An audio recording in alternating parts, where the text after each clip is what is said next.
Hi, everybody. We're meeting here today just for a few minutes together, and I I think it was about 3 minutes of quiet time, just kind of gathering my thoughts. I'm just coming back from a day of leading groups. I looked at it today. I lead 10 groups each week at 6 different treatment centers. And then with the current project, the Vitality Project, we now have 5 groups, including 2 Facebook Live events a week. And so it gives me plenty of opportunity to reflect on addiction and recovery. And I wanted to share with you that one of the topics that's been on my mind here, even this past weekend, I went to Texas to visit with my daughter, Amanda.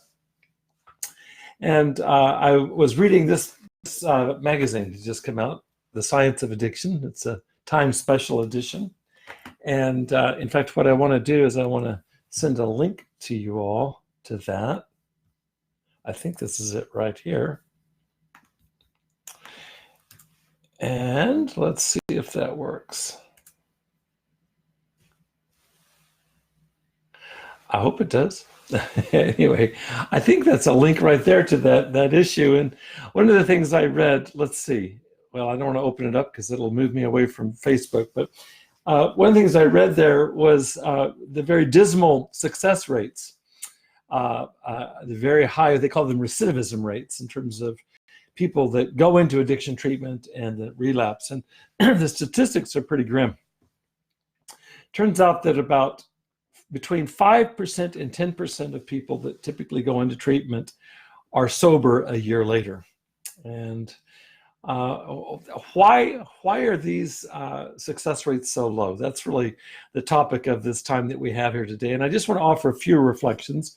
It's not meant to be comprehensive, but it is meant to be suggestive of some things that you may have reflected on yourself. And certainly I have ample opportunity each week to reflect on these in my work.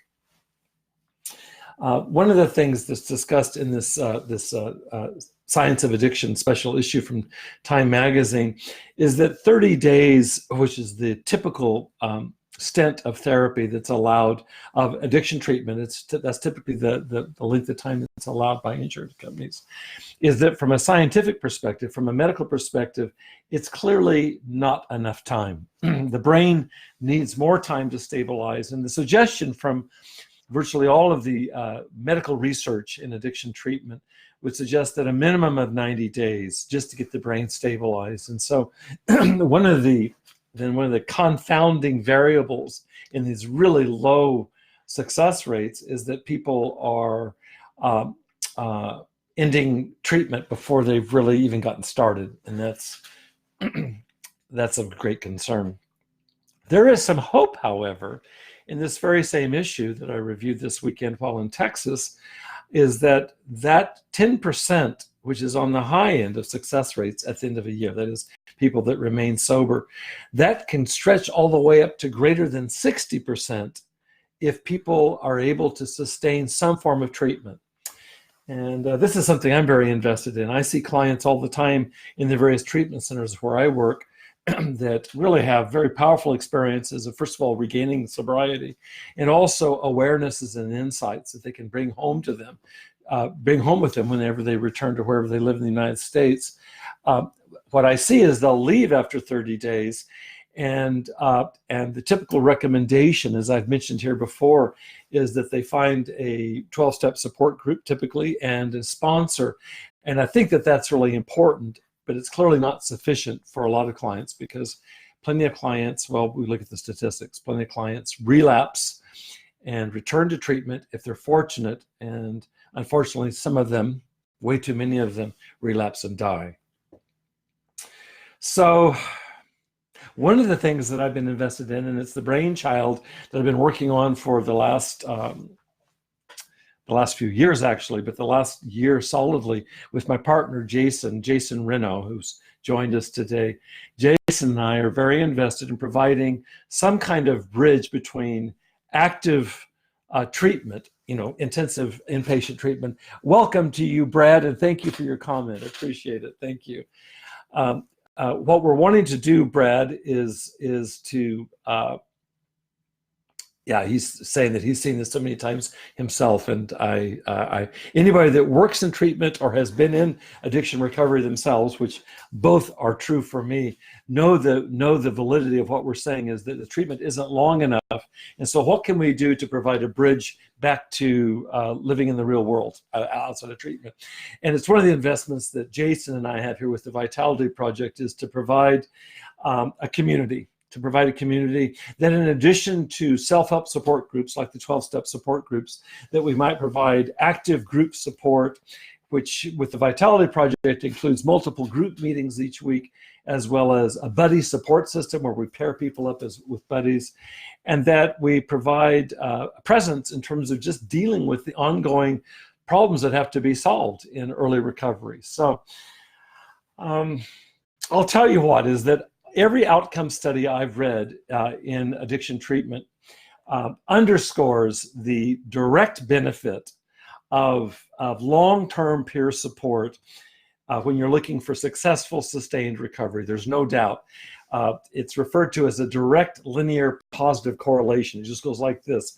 For every hour one spends in ongoing support, you can add that many hours, days, weeks, months to recovery on the other end. So that it's clearly suggests that there needs to be more than is the case for many clients. Many clients leave intensive outpatient treatment, and that's the end for them. And I mean literally the end is that relapse comes because there's just not enough support. There's not enough to reinforce what they've learned while they've been in treatment, even with the best of intentions. I want to welcome Matt and Connie for joining us. Thank you, guys. Appreciate you being here. There's a practical reality here, and you all are aware of it, and I am too, is that we as Americans are busier than we've ever been. In fact, I want to give you a link to another book. This is written by a Stanford professor. He's a research fellow at Stanford, and he's written a book just simply called Rest. So I'll send that to you. It's a book about how we don't rest enough. How we work harder than ever. And so I don't know how many more hours a week I work, for example, than my parents did, or you than your parents. But this is something that the author discusses in detail. And he's talking about rest in terms of ways of recreation, ways of connecting socially. It's no accident that addiction rates continue to skyrocket as we spend more and more time away from home, away from our loved ones, working. We work. And so there's a practical problem. If the outcome studies in addiction treatment research suggests that the more engaged we are with an ongoing community of support, typically peer support, the longer and more successful will be our recovery. Well, then how the heck do you do that when you're as busy as most people I know are, including the clients that I work with here locally in Southern California? That's another thought that's been behind the idea. What would it be like to develop a vital support system that's online, that's basically accessible 24/7? For people that can go to multiple meetings a week, the recommendation is 90 meetings in 90 days. And if you can do that, that's wonderful. But so many people I know who are clearly well-intentioned are not able to integrate that into their family responsibilities, their work responsibilities, and so on. So what would it be like to bring recovery, bring ongoing support right into the home via the incredible resources we have through the internet? And also, for that matter, through mobile apps. And so the Vitality Project is set up with a online, a dedicated website. It's also set up with iOS app, mobile app, as well as Android. The idea is just to try to make it as accessible as possible. And it's clearly meant to address this problem. There's a big gap between people's desire and the reality of what they can pull off in terms of support. And so we do provide an online community. It's 100% online, and it includes everything, as I mentioned before, of online groups and buddy meetings to daily video posts and blog posts, which I produce every day. It's the idea would be ideally, and I think it's possible with something like the Vitality Project, where every day you get up and you've got new information to support you as you move forward in your recovery. You've got a community that you can engage with 24/7 through our discussion forum. You have buddies that you're linked with. You can count on multiple group sessions a week where you can interact with me and with your fellow members in the community. The idea is to keep something vital and alive, going on way beyond just the end of traditional treatment. So success rates in addiction recovery, why they're so low? I think part of it is a misunderstanding that 30 days is sufficient. Brain scientists tell us it's not nearly sufficient. All the research in terms of treatment and therapy suggests that ongoing support is necessary. And what's very hopeful, what's very hopeful here is that with support, you can get incredible increases in terms of success, in terms of long-term recovery. I'm really struck by it. Again, this issue that I've just read here. It's in the stores right now. You can order it, and I also gave you a link to it. I highly recommend it. Is that the success rates go from 10% at best to over 60% if you just take seriously what we're talking about here. And so our goal at the Vitality Project is to add our little bit to this in terms of providing this kind of ongoing support. The technical term in psychology is treatment generalization. That is, how do you get treatment that's successful in one setting to generalize or cross over to one's regular normal daily life? And the break that happens between successful treatment and then follow-up is what we're trying to address here, to create more of a transition and support ongoing. I want to mention one other thing too. And by the way, let me invite any of you, if you have comments or questions to pipe in, you're welcome, and I'll do the best I can to respond. I notice here that my partner Jason has put a link here to the Vitality Project. Just for you to know, you can join for 1 month for $1. I think you can afford that to get a sample of what it is we're talking about. I'd love to have you join, get a sense of it if it's something that meets your needs. And then if you want to stay, the fee is very reasonable. It's $49 a month. Right now it's we have a 50% discount just to get people in here to get a taste of it. And the first month is for $1, so you can't miss that opportunity, I hope. But let me mention one other thing too, that why are the success rates so low? I think it's the research I've read most recently suggests that 80% of treatment programs in the U.S. are 12-step oriented. And I'm completely in favor of that, have been very much supported in my own recovery by 12-step approaches and other self-help groups for sure. And if you've had any exposure to, for example, Alcoholics Anonymous or Narcotics Anonymous or any of the other 12-step oriented groups, the typical thesis is this, is that addiction is a spiritual problem, which I agree, I think it is, with a spiritual solution, to which I also agree. What's missing in that are other aspects of addiction that tend to get de-emphasized. My background is in clinical psychology. I believe that addiction is also, in addition to a spiritual problem, I believe it's a psychological problem with a whole host of relational and emotional features. Oftentimes, what's called dual diagnosis, people that are depressed, anxious, people that have trauma, people that have attentional problems, etc., are much more prone to addictive behaviors. And so I want to include that in the formula, that addiction is also a psychological problem that then would require necessarily psychological solutions. And while we're at it, even though I'm not a physician, my father was a physician. And if Dad were here right now, Dad would say that addiction is most certainly also a medical problem, which requires medical solutions. And I say yes, yes, and yes. And so one of the problems, it seems like to me, is what I talked about this past Saturday, is that there are silos that get created in the treatment industry where there's an emphasis on maybe one of these perspectives. If you think about it, we're all bodies. We all have physical bodies. That's the foundation for our developing our minds, our emotions, our relationships. That's more the domain of psychology. And that when those are in place, then we can aspire to self-actualization, finding lives of value and meaning and purpose. And that's the domain of spirituality. We're all those things, body, mind, and spirit. So how could any approach to treatment, including ongoing follow-up to inpatient treatment in addiction treatment, how could anyone that doesn't emphasize all of those possibly succeed? To put it another way, if you want to enhance or increase the success rate in addiction treatment and recovery from 10% to something more than that, why not include more parts of who we are in the formula for success? And that's really, I'm deeply, deeply committed to that. There's a lot of verbiage about holistic treatment. In fact, it's hard to find an advertisement for an addiction treatment facility online that doesn't say they're holistic. But the proof of the pudding is what actually happens when you're in treatment. And in the context of the Vitality Project, what happens when you're done with treatment?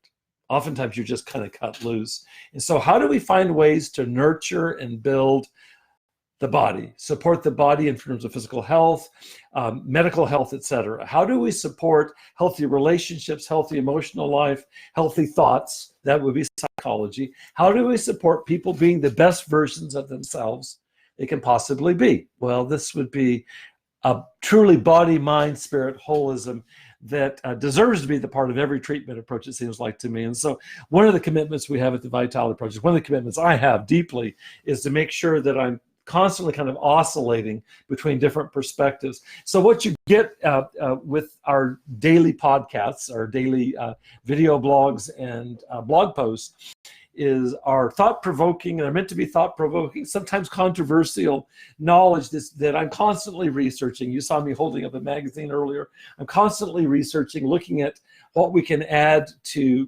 create as thorough and ongoing aftercare treatment as possible. I want to give you a couple of references while I'm thinking of it.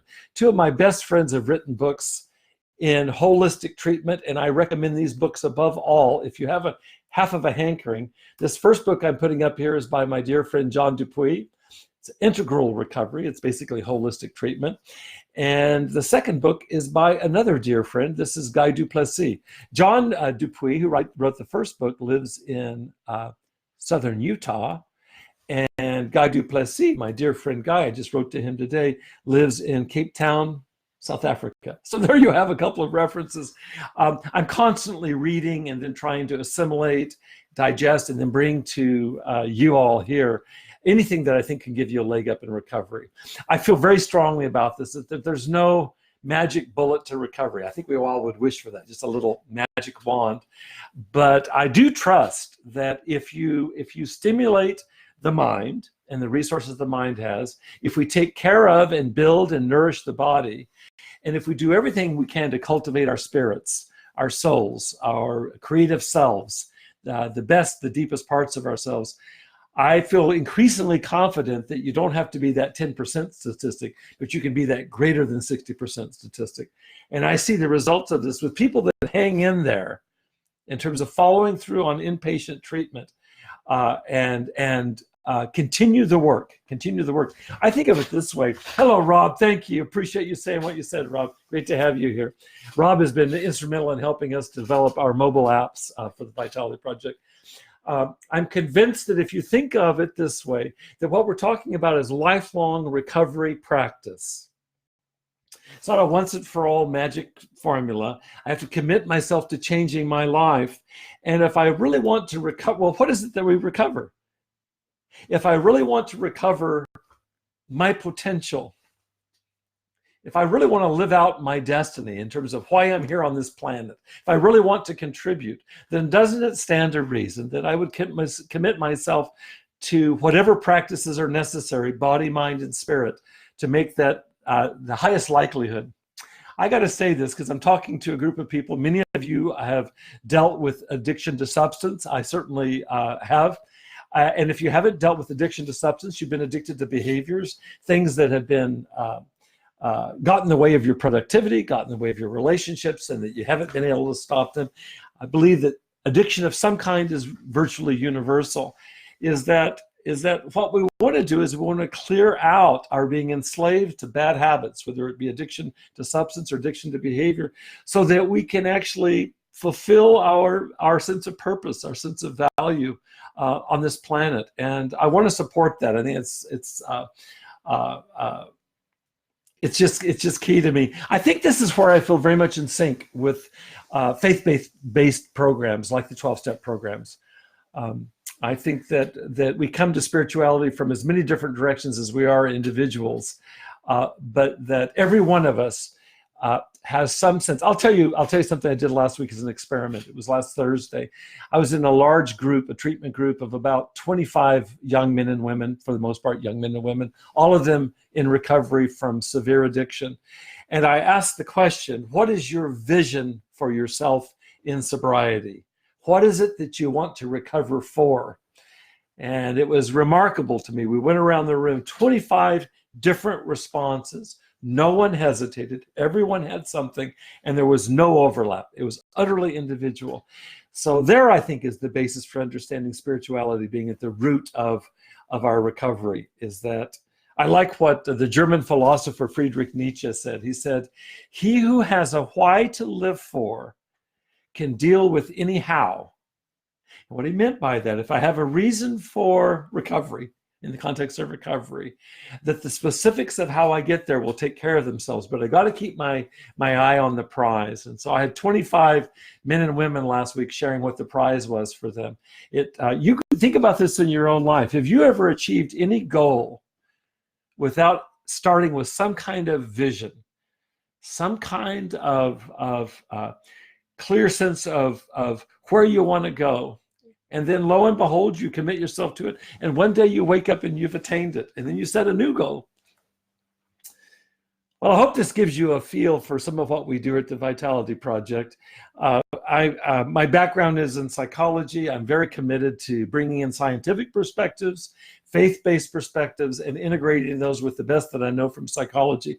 I'll finish with one more example here real quickly, just to give you a sense of what this means to bring in a scientific approach on top of a spiritual or faith-based approach. The first group I led today at one of the local treatment centers, I just asked the group, I said, what are some common misunderstandings that you all have encountered around your addiction, around our addiction? All of us in that room are in the soup together. We all know addiction from the inside. And there were 7 different people that provided 7 different misunderstandings, and every one of them hit home for everybody. And so what we did in the group is that we just went through each one of those misunderstandings. Here's where the science comes in, is that I suggested to them that there's a psychiatrist up the road here in Los Angeles, up at UCLA, Daniel Siegel, who's done a tremendous amount of work, as much work as anybody on the planet, about how you heal trauma. And what he suggests, what Dan Siegel suggests, is that we need to develop a healing narrative, a narrative that helps us put in perspective, in this case, our addiction, and also puts it in a trajectory that includes recovery. And so what we did is we took each one of these misunderstandings, that, for example, addiction is a choice, it's not a disease, or addiction is completely genetic, and so you're a lost cause. We just went through all of these. And what we did is we challenged them with the science of addiction, which is the title of this issue that I've just read on Time Magazine. It's listed here in the resources. And we debunked each one of those misunderstandings. And I told the clients today is that you will be facing these when you go home, and it stands to reason that you need to be fortified with the clearest thinking possible. This would be the strongest argument I can imagine for really understanding addiction from multiple perspectives, because to be sunk by shame, which is vulnerable for anybody in addiction recovery is vulnerable to shame, and shame will freeze you. It'll stop you in your tracks. We've got to find some way skillfully to respond to people's well-meaning at times, maybe not always, but well-meaning judgments about addiction. And we have to respond from a place that has some heft to it, some validity. And so I like bringing in the science of addiction and recovery. In fact, let me give you that resource right here. This is Dan Siegel on healing narratives. These are the kind of resources that we discuss. And by the way, in the Vitality Project, we have a resources section that continues to blow up with TED Talks, articles, books like the ones I've suggested. The goal here is to create a community that's critically thinking, that is soft-hearted. I think I want to finish with this, is that the common assumption, here's a misunderstanding about addiction. The common assumption is that addicts are losers, that they're the worst. They're the pariahs, the untouchables. And I hope that you can join me in this. When I sit with a group of people that are earnestly seeking recovery from addiction, I feel like oftentimes, most often, I'm sitting with the best and the brightest, oftentimes the most sensitive, oftentimes the most creative, and certainly the most having the highest potential for compassion people on the planet. We finished today's group, the earlier group I mentioned, by talking about how it is that compassion gets built. If you apply yourself consciously to recovery, a depth of compassion gets built that's the pearl of great price. Sat in the room, and there were a lot of teary eyes, including mine, when we acknowledged that if we can survive this and not be taken out by addiction, that what we bring to the world is a deep, deep understanding of pain, loss, limitation, but also surrender and transformation. And we're committed to all of these things here at the Vitality Project. I really appreciate all of you joining me today. Spread the word. Please spread the word. Come check out the link that Jason suggested earlier for the Vitality Project. You can find out more information, see more videos, and I hope that you'll consider joining the community yourselves. Really appreciate you joining me today. Send blessings to everybody. Any comments or questions that you have that maybe come to you later, just send them to Vitality Project here at Facebook. And I'll respond. Jason will respond. We'll get back to you. I really appreciate being in a conversation. All it takes sometimes is a single conversation or a single glance to turn things around. I wish you blessings. Thanks for joining today. Be well. Take care.